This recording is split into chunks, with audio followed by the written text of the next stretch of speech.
Narco test, permission granted. Kind of you sir.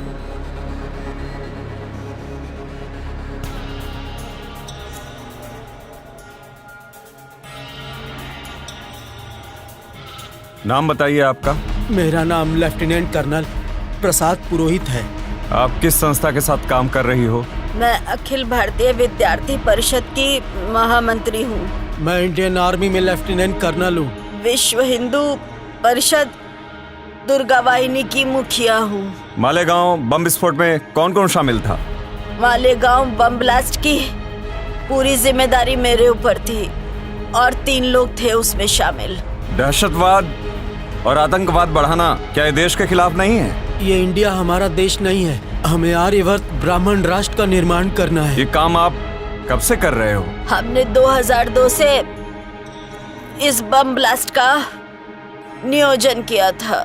Bomb blast और आतंकी हमले मुस्लिम संगठन नहीं बल्कि हम करते हैं। खुद बम ब्लास्ट करते हो और इसका इल्जाम मुस्लिम संगठन पे क्यों लगाते हो? एक तो हमें पुलिस से बचना है और दूसरा हमें मुसलमानों को देशद्रोही साबित करना हमारा काम है। इस बम ब्लास्ट में कितने संगठन शामिल हैं? सनातन अभिनव भारत, अखिल भारतीय विद्यार्थी परिषद, विश्व हिंदू परिषद, ये इसमें शामिल हैं। ये करने के पीछे आपका क्या मकसद है?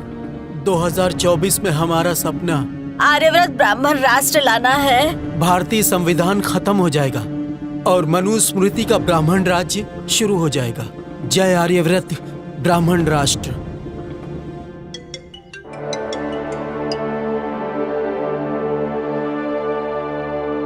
Hello, ATS chief Hemant Karkare speaking.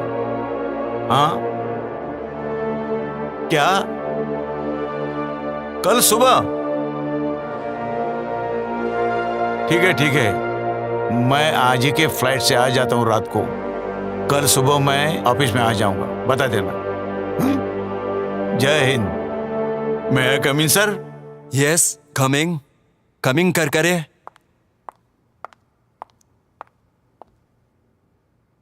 Good morning sir. Good morning, sit down please. Thank you sir.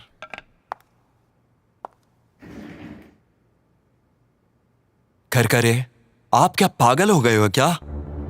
Malegaon case में कर्नल पुरोहित, प्रज्ञा सिंह ठाकुर, इनके ऊपर आप देशद्रोह का इल्जाम लगा रहे हो, उनको अरेस्ट कर रहे हो।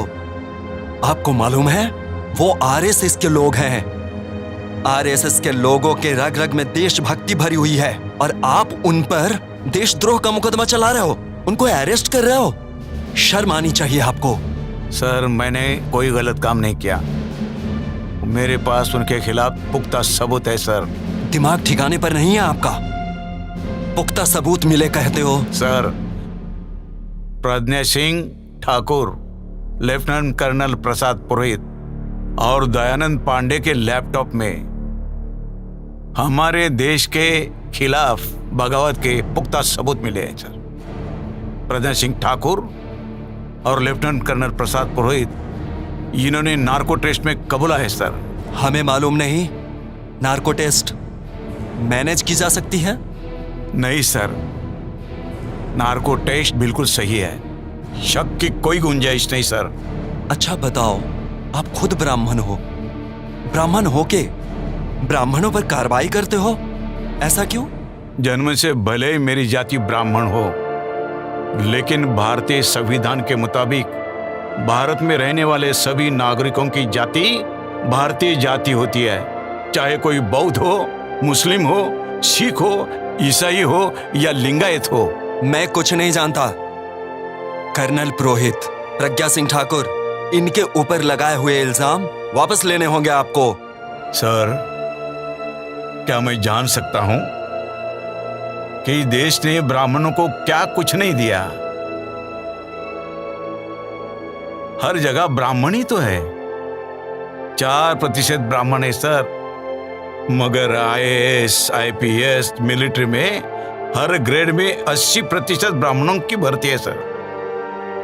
केंद्रीय मंत्रिमंडल में ब्राह्मण, राज्य मंत्रिमंडल में ब्राह्मण, सांसद ब्राह्मण, विधायक ब्राह्मण, मंत्रियों के ओएसडी भी ब्राह्मण, हर जगह ब्राह्मणी का राज है सर। सच कहूं सर, सच कहूं, यहाँ का हिंदू ब्राह्मण को भगवान मानता है, और इसके बावजूद भी, इतना मिलने के बावजूद भी ब्राह्मण देश से गद्दारी करता है। आखिर ब्राह्मण चाहते क्या है? आर्यवर्त ब्राह्मण राष्ट्र चाहते हैं। ब्राह्मण इस हिंदुस्तान को ही आर्यवर्त ब्राह्मण राष्ट्र बनाना चाहते हैं। ब्राह्मण उनको सत्ता का टुकड़ा नहीं, पूरी सत्ता ही चाहिए, एब्सोल्यूट पावर, समझे?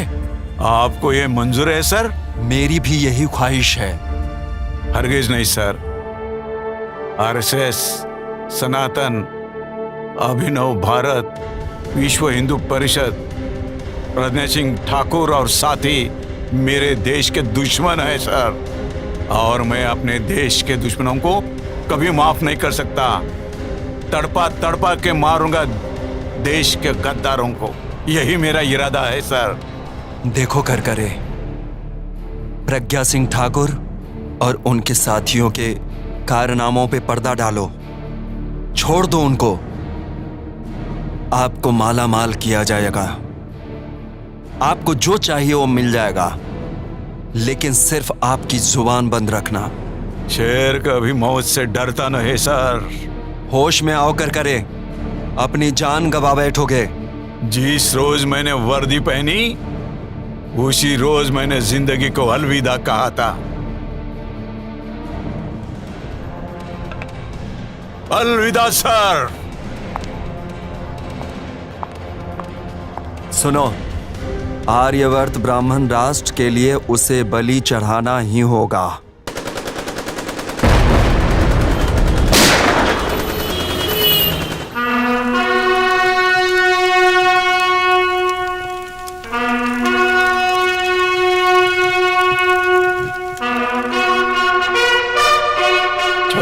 नवंबर 2008 26 नवंबर 2008 में मैं आपके लिए शहीद हो गया, और मैंने आपको आगाह भी किया था कि आरएसएस, अभिनव भारत, अखिल भारतीय विद्यार्थी परिषद, विश्व हिंदू परिषद, सनातन, ये सब हमारे राष्ट्र के शत्रु है, दुश्मन है।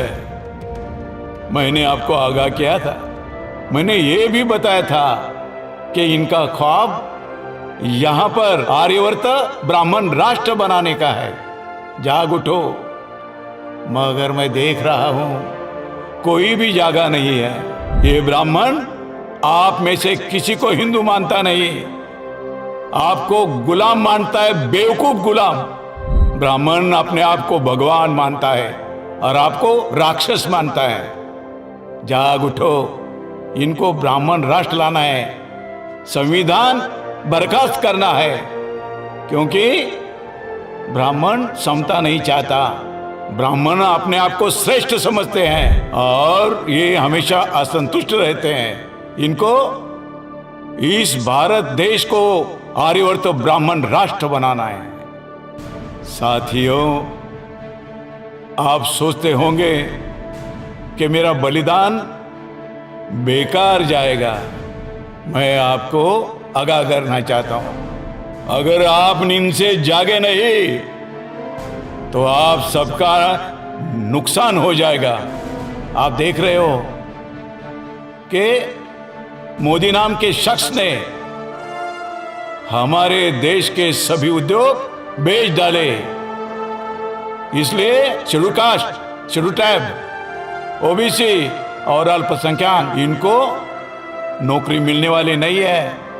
उनकी अगली नस्ल भिखारी होने वाली है। जागो, अभी समय ये कह रहे हैं आपकी बार 400 पार। मैं तो कहूंगा, आपको कसम दिलाता हूं, जब भी कोई बोलेगा आपकी बार 400 पार, तो आपने कहना है कि आपके बार 100 जूते मार। हमको हमारा देश बचाना है, और आरएसएस के समय जो भी है वो हमारे देश के दुश्मन है।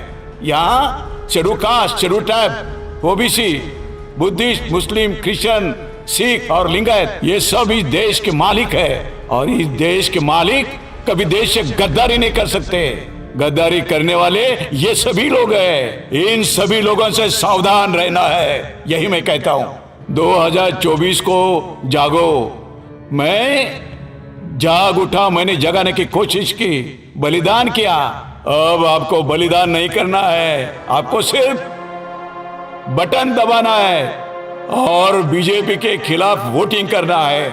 हमारे देश को बचाना है, हमारे संविधान को बचाना है। इनकिलाब जिंदाबाद, इनकिलाब जिंदाबाद, संविधान जिंदाबाद, संविधान जिंदाबाद।